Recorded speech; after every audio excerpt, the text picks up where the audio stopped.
Hi everyone, hi అందరికి. So ఈరోజు మన వీడియోలో ఇది ఇంకో. సో ఇప్పుడు మనం ఎట్టెళ్తున్నామంటే ద రాజా సాబ్, మన బిగ్గెస్ట్ ఫ్యాన్. లైక్ నేను ఆ మనిషికి బిగ్గెస్ట్ ఫ్యాన్. ప్రభాస్ది మూవీ వెళ్తున్నా. సో ఈవినింగ్ ఇప్పుడు 6:15, 6:15కి షో ఉంది.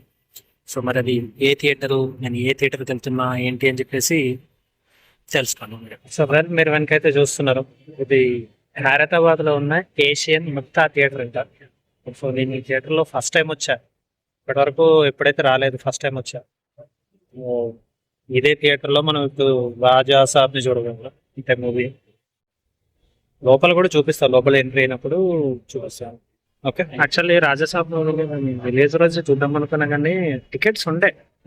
ఎర్లీ మార్నింగ్ షో 7:30 షోకి నాకు టికెట్స్ బుక్ చేసుకుంటూ ఉండే. బట్ ఏంటంటే టికెట్ ప్రైస్ వచ్చేసి లైక్ బాల్కనీ వచ్చేసి 395, ఇంకా లైక్ మిడిల్ క్లాస్ వచ్చేసి 295 ఉంది.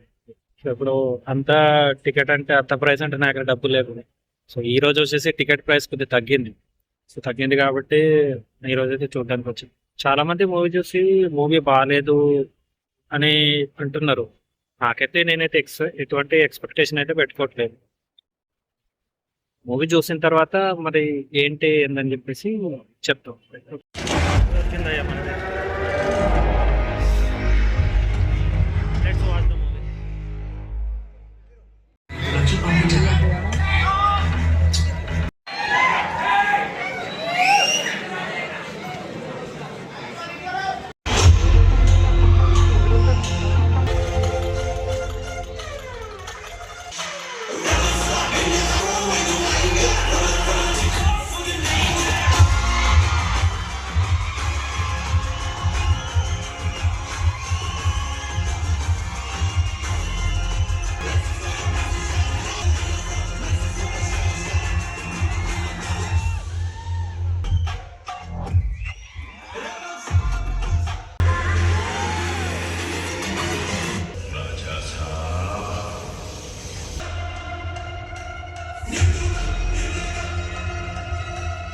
ఇప్పుడే ఇంటర్వెల్ అయింది.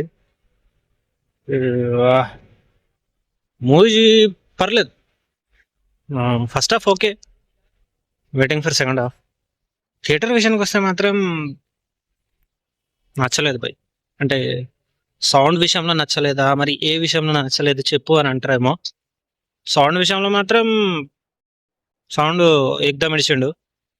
అట్మాస్, డాల్బీ అట్మాస్, అందుకోసం సౌండ్ విషయంలోనే మైనస్ అని చెప్పాను. బట్ ఆ యొక్క సీటింగ్ ఉంది చూసారు, సీటింగ్ ఎప్పుడన్నా కానీ కింద నుంచి ఇట్లా మీదికి వెళ్తూ ఉంటుంది కదా. సో ఆ విధంగా సీటింగ్ చూసా, కానీ ఇక్కడ సీటింగ్ వేరే ఉంది. మనం స్క్రీన్ చూస్తూ ఉంటే స్క్రీన్ కనిపించట్లేదు సరిగ్గా, కానీ తలకాయలు కనిపిస్తున్నాయి మన ముందు కూర్చునే వాళ్ళకి. ఆ సీటింగ్ ఒకటి సరిగా లేదు. అండ్ ఇంటర్వెల్లో ఇప్పుడు వాష్రూమ్కి వెళ్ళా, వాష్రూమ్లో సరిగ్గా వాటర్ కూడా రావట్లేదు. ఇక్కడ ఏ మెయింటెనెన్స్, ఏ విధంగా చేస్తున్నారో మెయింటెనెన్స్ నాకు అర్థం అవ్వట్లేదు. సో నాకు అనిపించింది ఏంటంటే నెక్స్ట్ టైం మాత్రం ఈ థియేటర్కి రావద్దని మాత్రం అనిపించింది నాకు. అది.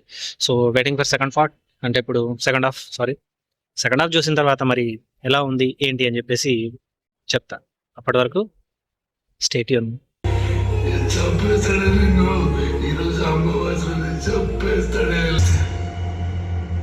చూస్తుంటానా కాపాడు.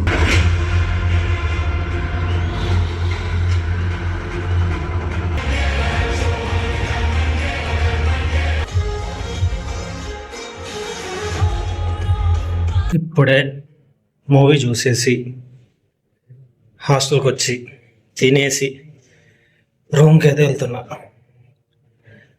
నాకు తెలిసి అందరూ ప్రభాస్ మూవీ అంటే ఇదిరా ప్రభాస్ మూవీలే, నరుక్కోవడాలు, చంపుకోవడాలు అదే అని చూస్తున్నారు. కానీ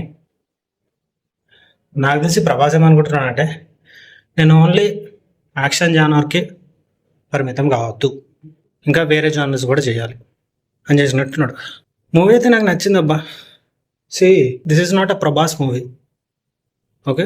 this is Maruthi movie, directed by Maruthi film లాగా చూడాలి. కానీ ఏదో ఒక ప్రభాస్ మూవీని చూస్తే నచ్చదు, ఎవరికి నచ్చదు. చాలామంది రివ్యూవర్స్ అంటున్నారు ఏంటంటే బాగాలేదు అది అని చెప్పేసి.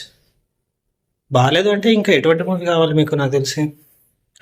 సి ఇదే స్టోరీని ఇఫ్ ఇన్ కేస్ హాలీవుడ్లో తీసిన లేకపోతే అదర్ లాంగ్వేజెస్లో తీసినా కానీ ఇటువంటి స్టోరీస్ మన లాంగ్వేజ్లో రావట్లేదు ఏంటి అని చెప్పేసి మళ్ళీ మన వాళ్ళే అంటారు రివ్యూవర్స్. తీస్తేనేమో అప్రిషియేట్ చేయరు, వేస్ట్ స్టోరీ, ఇంత బడ్జెట్ వేస్ట్, టైం వేస్ట్ అని చెప్పేసి కొన్ని డ్రాబ్యాక్స్ ఉన్నాయి. నేను అసలు మూవీ పర్ఫెక్ట్ అని చెప్పలేను, ఉన్నాయి కొన్ని డ్రాబ్యాక్స్. అవి కొద్దిగా క్లియర్ చేసుకుంటే బాగుండే, కొద్దిగా విఎఫ్ఎక్స్ కొద్దిగా కరెక్ట్ చేసుకుంటే బాగుండే. కొన్ని సీన్స్ ప్రభాస్వి యాక్చువల్లీ డ్యాన్స్ చేసినా కావచ్చు, కొన్ని యాక్షన్ సీన్స్ కావచ్చు, ఐ థింక్ తెలిసిపోతుంది ఈజీగానే. అరే ఇది ప్రభాస్ కాదురా, ప్రభాస్ జస్ట్ ఫేస్ తీసుకొచ్చి అక్కడ పెట్టారు అని చెప్పేసి ఈజీగా తెలిసిపోతుంది. అంత ఎందుకో ఏమిటో నాకు తెలిసి. ఇఫ్ ఇన్ కేస్ ప్రభాస్కి ఇంజురీ ఉందేమో, ఐ డోంట్ నో, నాకు తెలీదు. బట్ ప్రీవియస్ న్యూస్ ప్రకారం దాన్ని క్లియర్ సార్ట్అవుట్ చేసుకునే వాళ్ళకి ఏదో ఒకటి చేసుకోవచ్చు కదా. ఎందుకంటే చాలామంది క్రిటిసైజ్ చేస్తారు అబ్బా. యాజ్ అ ఫ్యాన్గా నాకే నచ్చవు అట్లాంటి సీన్స్. యా, నాకైతే మూవీ నచ్చింది. నాకు నచ్చని పాయింట్ ఏంటంటే, ఇప్పుడు ఈ మూవీ నేను రిలీజ్ రోజు చూడలే.